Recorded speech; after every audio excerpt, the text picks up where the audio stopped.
Well, hello everybody and welcome to another episode of the Getaway Zone. So this is episode 3 of our journey around Australia. We're at the Queensland border in a little town called Hebel, and it's a long way west from where you saw us last. And it's hot.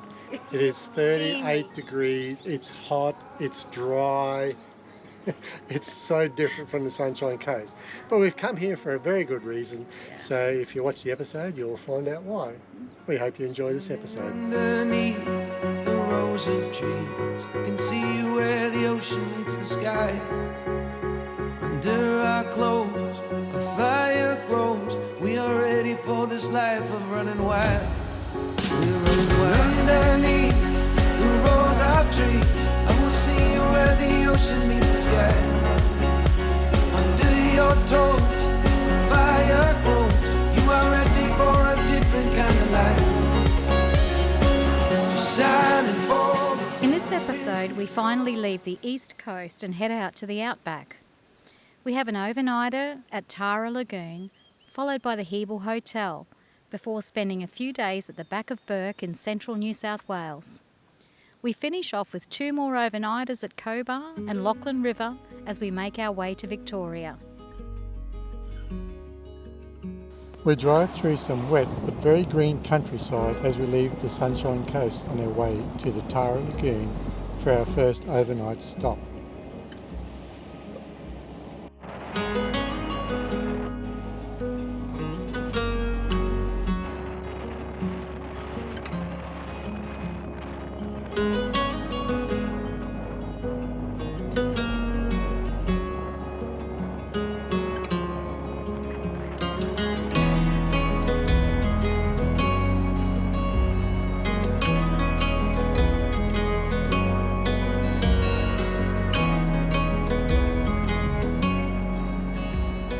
There was considerable water on the sides of the road and even some shallow water across the road in parts, as it was clear some storms had rolled through just before us.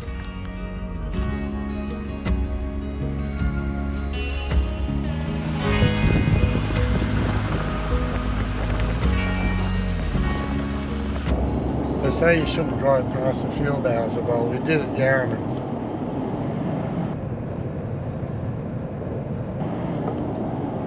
Low fuel lights on, but we're only about 20 plus K from Dalby, I think, so 15 now. We should be right.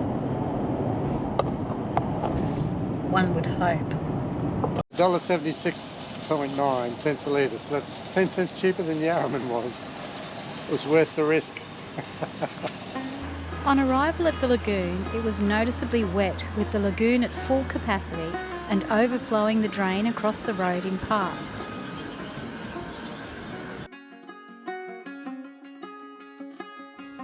Located on the edge of town, Tara Lagoon is part of the Undula Creek. A pathway along the water's edge provides a tranquil walking or cycling track and ample opportunity to enjoy the bird life that collect in the eucalypts.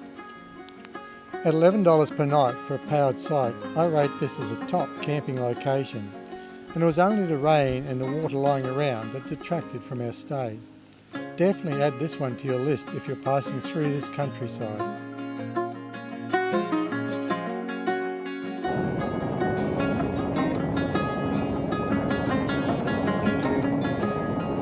As we travelled south from Tara towards the Queensland-New South Wales border, the countryside began to change to a dry outlook.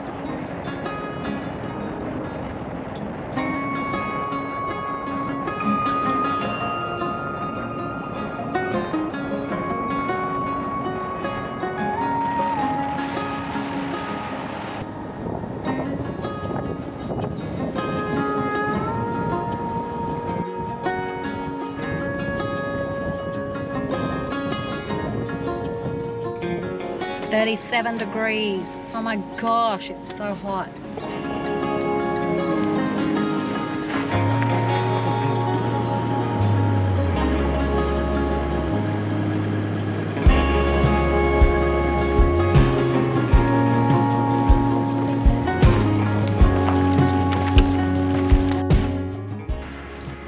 And the reason why is this book.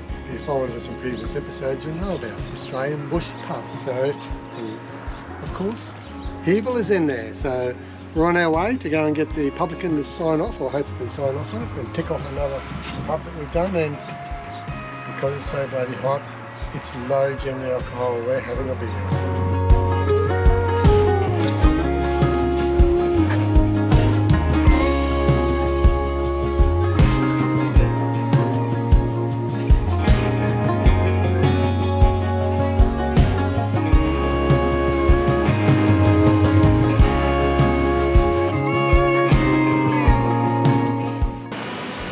So there's a good reason why they say remain seated if the bar is in motion.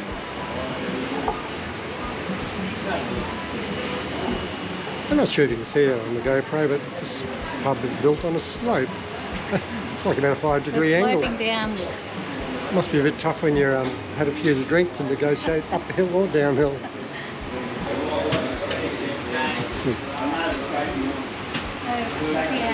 So my wife had to ask. They're fly whips. I wasn't quite game to ask because, you know, I wasn't sure. So is that Rich and Wendy from WA? And we're now having a game of...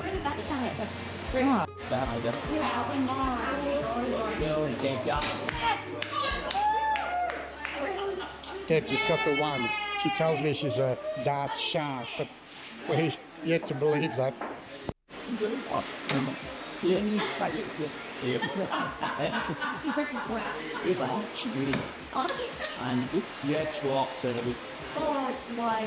don't think she was being honest about being a dart shark. So with Frank, the publican from the Hebel, and Frank's going to kindly sign our book here. Thank you very much. No worries at all. Thanks, Welcome Frank. to Hebel. Well, yeah, right up that, isn't it?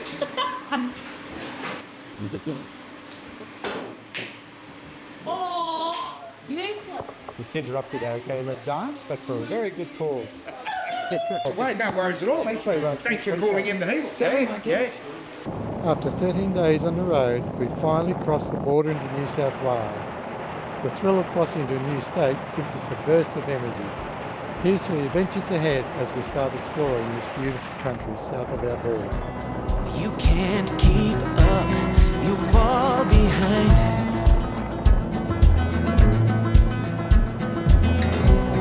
You lost your aim, can clear your 41 degrees.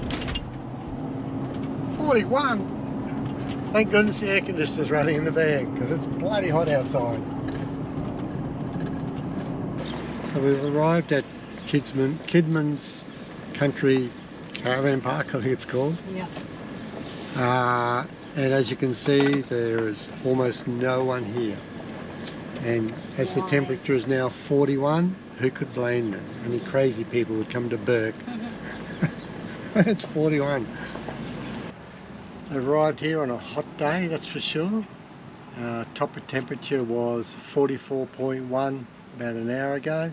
Currently 43.5. We've been in the pool because the pool is beautiful, thank goodness for that. It certainly cools you down. But everything is so hot to touch, like just touching surfaces. They just feel so hot, particularly if they're in the sun. You can't even touch the metal there, it's too hot. But look, it's a great little bush caravan park. I do like these style of caravan parks, and the pool is a very thankful addition to have in this sort of temperature. And lots of shade, lots of greenery. There's water going everywhere actually from all the sprinklers, so it is sort of comfortable in appearance, even though it's hot. At least it's not really dry and dusty as well. Well, we've made it to the back of Bourke. And we're now going for a wander down to have a look at the Darling River, which will be the first time we've seen the Darling, isn't it? Yep. Yeah. And certainly one of those river systems or rivers that we've been looking forward to seeing, I should say. So This is a beautiful park. Like, you know, the temperature yesterday got to 40 degrees, wasn't it? And yeah, 41. so the air it's quite hot, but it doesn't have that humidity with it. So you can actually sit in the shade and there's a beautiful breeze. Even though it's warm, it's still cool, if that makes sense. Yeah, as long as there's a slight breeze or a bit of shade, Yeah. it's actually relatively comfortable. that doesn't mean we didn't have the air conditioner on. We Yeah, certainly the did. aircon's on, but we, you know, coming outside and the breeze that was about was equally as pleasant. These bush caravan parks are really very beautiful, aren't Oh, they? they're lovely. This one is particularly well laid out. You've got cabins. There's a couple of pools. Cabins look nice. Yeah. And 2 pools, yeah. So apparently one pool is a little warmer than the other. Yeah. We didn't bring the map with us. We're still trying to find our way down. Here we go, 400 metres to where the paddle boat goes Paddle from. boat, yeah. We're going to have a look. Yeah. There it is, the Jandra Jandra paddle boat.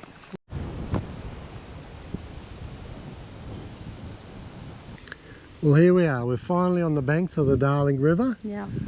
Like we said before, one of those river systems we're really looking forward to. We've been to the Snowy, we've been to the Murray, and now we've done the Darling, or we're at the Darling, I should say. Yeah.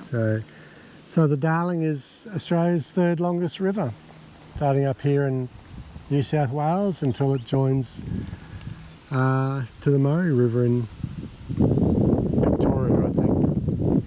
I think they need to replace that Aussie flag on the back of the paddle steamer. It is looking a little tired.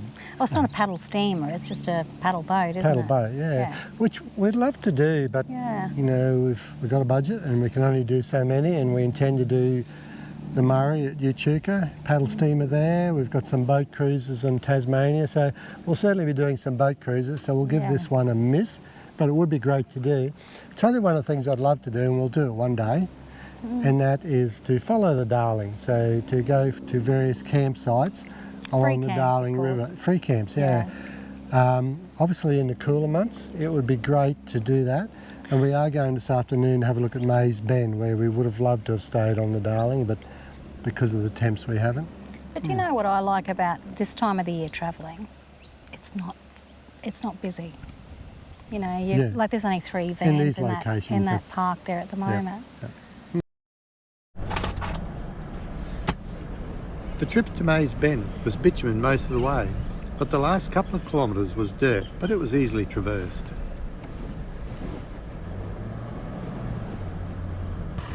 We've come to a drive out to Mays Bend, which is about 6 or 7k from where we're staying at Kidmans. This was where I'd originally planned to come and stay for free camping, but only because of the heat that we actually went to the caravan park for power. It's a beautiful spot. So we're on the Darling River. It's gorgeous. Yeah, so the Mays Bend was popular back in the 1800s, as it was where they brought the cattle down from Queensland, bringing it through to New South Wales, because this area, the Darling, the banks are a lot shallower and easy to get the cattle across, and that's how it became a popular spot until the North Bourke Bridge was built in the 1890s, which we'll have a bit of a look at later on. It's still there, or the remains of it's still there. But if you're coming to the Bourke area at all, then this is certainly worth a spot to camp at. The North Bourke Bridge, located in outback New South Wales, is a historic and iconic structure that spans the Darling River.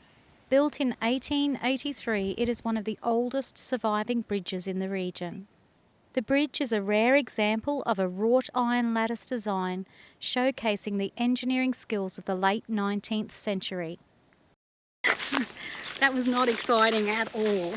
I'm in the pool enjoying my solo time, and then right beside me, just coming out of the filter box there, was this little tiny brown snake, like a baby brown. And I just freaked out. I'm surprised I didn't hear a screaming from the caravan. Jumped out, because it just sort of slithered up, sung out to the groundsman, who's French. Of course. Oh, I don't know, he says. So I called up Paul, and he confirms it's definitely a legless lizard. A poor little lizard. You've got to see the photos. It was definitely a brown snake looking thing. However, it was definitely a lizard. But still, yeah, it's hard to say. They do look like snakes, don't they? Scared me. Of course, when Deb called up, I immediately thought, I must protect her, so I grabbed the GoPro. Yeah. Well, we've just finished coming through the exhibition or the visitor centre here. What a fantastic experience. 10 out of 10, guys. Yeah, right from the moment you walk through the door, really friendly greeting, told us all about what to expect. Yeah, well done, Bourke Council. And if you were coming here, planning to come here, I would allow a full 2 hours. Just be aware that it closed at 3 o'clock, which we weren't aware of. We got here about... Well, we got here just after 1. So. Yeah, 10 past 1 I think it was. So that was just under 2 hours, and it's just coming up to 3 o'clock now. So 2 hours is about how long you need. Don't get here at 2 o'clock, you might be a bit disappointed. Yeah, you would be. There's just so much information and so many great little video clips, etc. So you need to really take your time and explore throughout the whole of these 3 exhibitions. It's absolutely fantastic. Our visit to the Bourke Museum and Information Centre was an intriguing journey through the town's history, spread across 3 unique buildings. Each space offered a different glimpse into Bourke's past. The first building of the Bourke Museum and Information Centre offers a fantastic introduction to the region's history. Her well-being is our responsibility. Upon entering from the Information Centre, you're greeted with a high-quality, informative movie that takes you on a journey through time. The film begins with the Aboriginal history of the area, highlighting the deep connection to the Darling River before moving through the early European discoveries and settlement. It's a captivating overview that sets the stage for the rest of the museum, providing essential context and insight into Bourke's cultural and historical significance.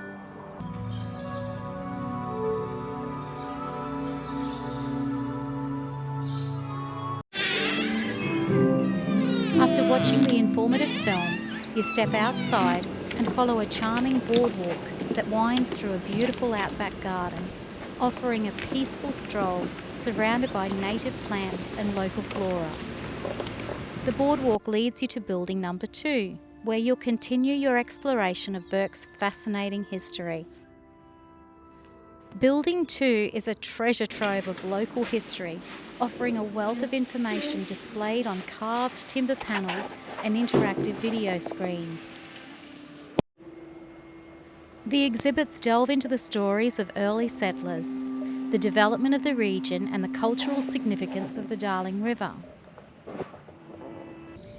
One of the standout features is a small replica building from the time period, which gives visitors a hands-on glimpse into what life was like in Bourke during the 19th century.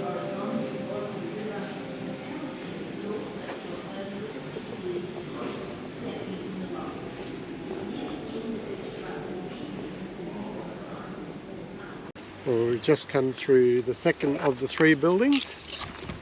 This is absolutely amazing. It would have to be one of the best exhibitions that I've seen.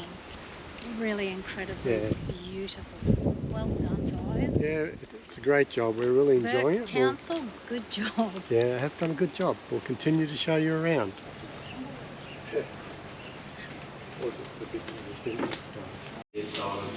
The museum proceeds to highlight people who came from or to Bourke. Among the famous who lived in Bourke were Henry Lawson, who was sent by his Sydney editor to dry out and humped a swag for 300 kilometres soon after getting there with his fellow writer Jim Gordon. Lawson apparently returned in threadbare clothes and with no soles in his shoes and determined to never see a swag again. Fred Hollows based himself in Bourke to administer eye surgery to Aboriginal people and changed many lives. Fred, at his request, was buried in the local cemetery in Bourke.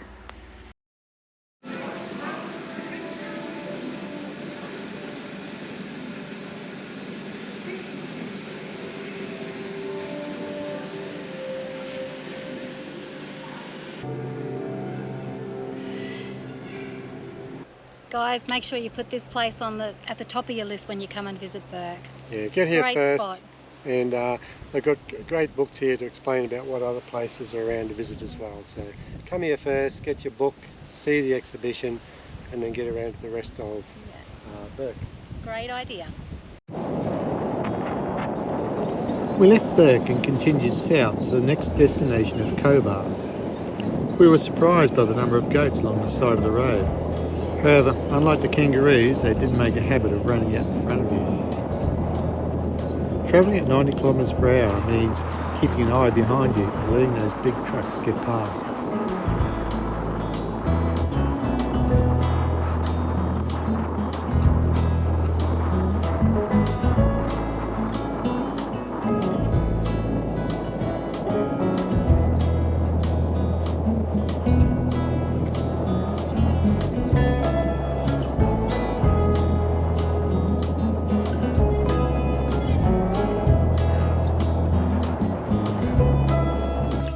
We left Bourke this morning and have made our way to Cobar as we continue south. About a 2.5 hour drive roughly, good bitumen road all the way. We're staying tonight at the Cobar Reservoir.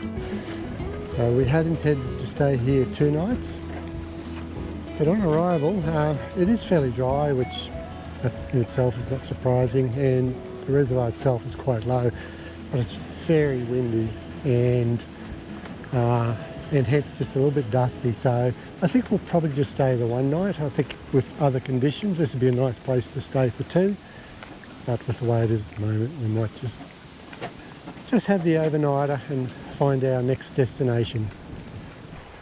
The drive in is an easy drive. It's only about 400 or 500 metres of dirt, and it's a little bit washed out here and there, but it's quite easy to get into.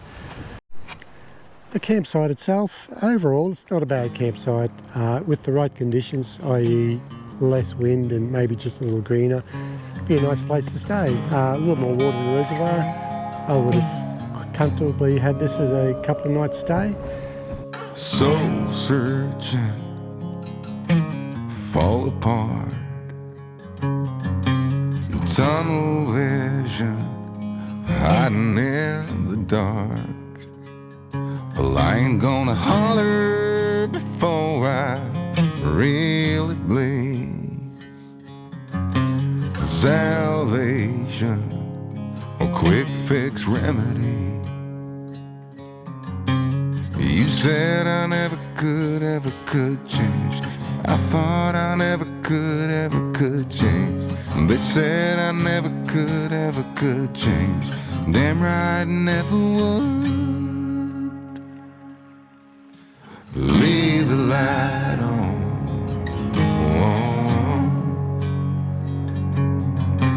Leave the light on.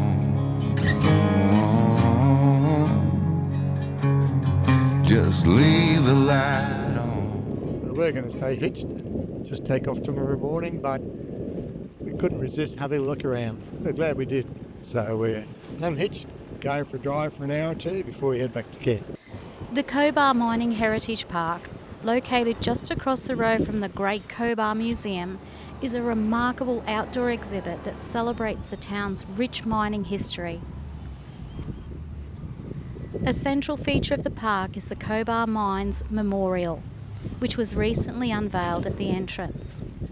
These poignant memorial honours those who have lost their lives in Cobar's mines, both from accidents and mining-related diseases. So this is a memorial to the various miners who have died in the area, the different mines. Gold mine and copper mine, all within this area. It includes stories, photographs, maps, and a comprehensive list of names, as well as an interpretation board dedicated to victims of industrial disease. One of the Stanford batteries used in the old Cobar mine, gold mine.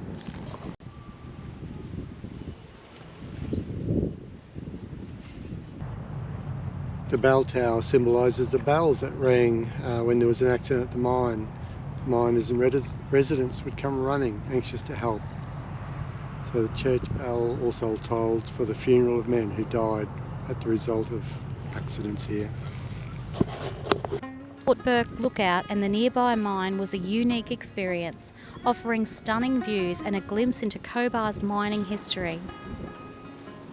At the lookout, we were treated to views of the open pit mine and underground mine, with the town of Cobar and the vast, rugged terrain stretching out below us.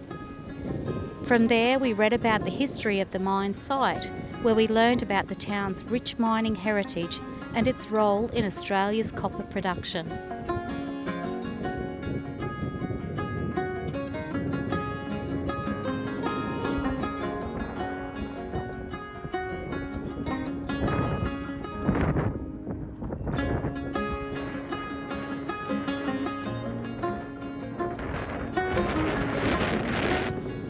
We pulled in here to get the Instagram photo, of course, the Cobar sign with the caravan in front.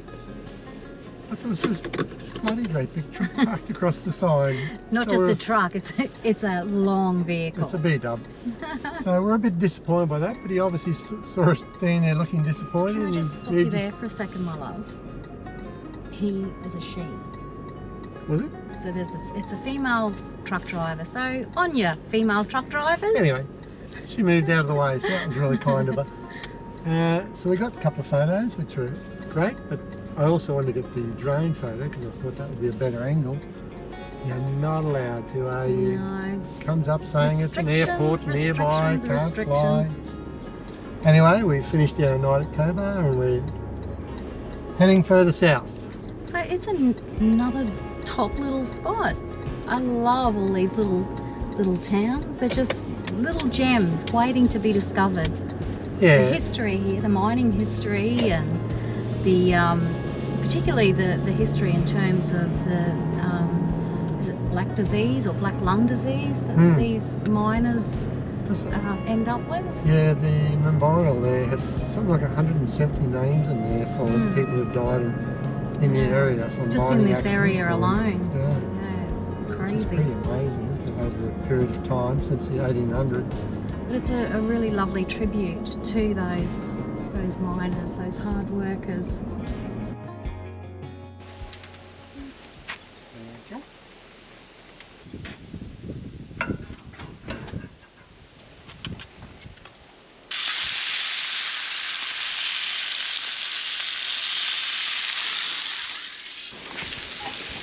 We picked up these steaks in Bourke and they're really quite thin. But they go well on a hamburger, which is what we're making now.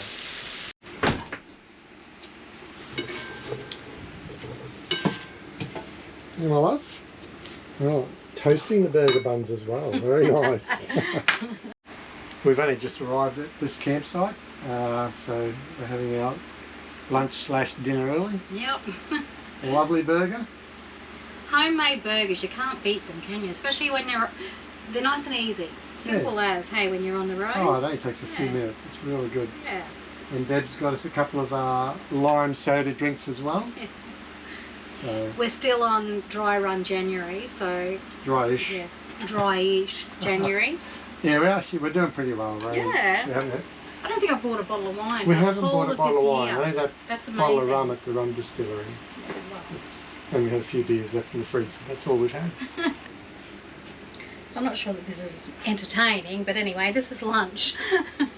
Lunch on the road. Yum.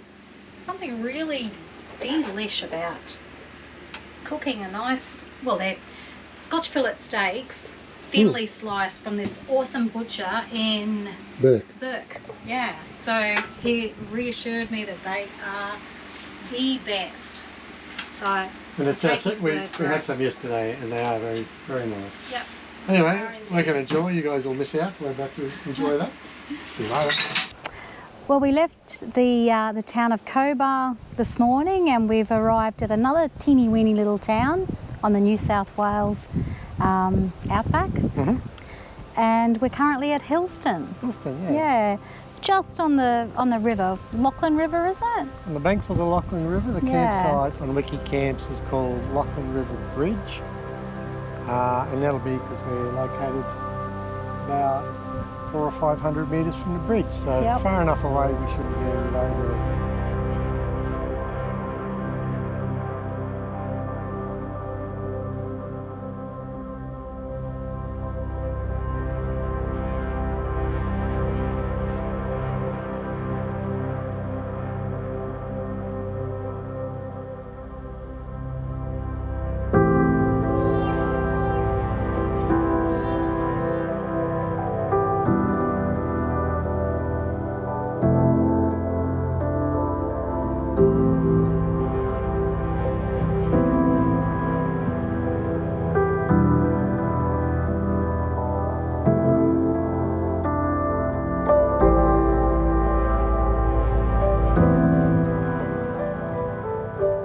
So this is a great little campsite.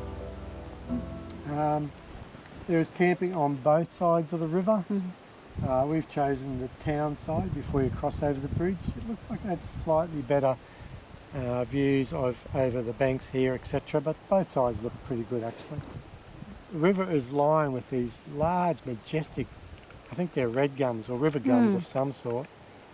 They're just beautiful, They aren't are they? beautiful trees. Yeah. So we're parked in the shade of one, but not under one. I don't trust parking under those big trees. Definitely not. So we're out in the clear, but we're sort of getting a bit of shade from it. But you think first glance in these sorts of little free camp spots, it does look initially like a little dust bowl. It's just when you pull in, you set up and you're just by a river. It just, yeah, it really is absolutely beautiful. Superb. Yeah, some of the places don't look that attractive on first glance. Yeah. But by the time you've settled in, yeah, you know, they're typical outback campsites, and we really enjoy them. So we've already had our lunch and settled in nicely. I think we've covered in these two initial episodes, we've covered about 3,000 kilometres. That's a lot of kilometres. Yeah, we've been moving a lot, but we're hoping after we hit the Victorian border, which is in another 2 days, We can slow we'll be down slowing a little. right down. And particularly once we get to Tasmania, we've got 3 months there, and that's where we'll just take our time and really absorb the surroundings of where we are instead of so much driving as we've done these last 2 episodes. Yeah. That brings this episode to an end. We hope you've enjoyed it. Hit like and subscribe if you want to catch up with our next episode. And thanks for those that are sending through their comments. We really appreciate the feedback. And Thanks everyone if you've for got the any suggestions or any ideas as to where would be a good spot for us to pull up, that'd be great. We'd love to hear from you. Particularly if you've been to Tassie and you've got some spots down there you want to share with us, please do so. Otherwise, until then, we'll see you next week. Oh, bloopers are on now. Oh, good one. See you guys. Ciao. Run,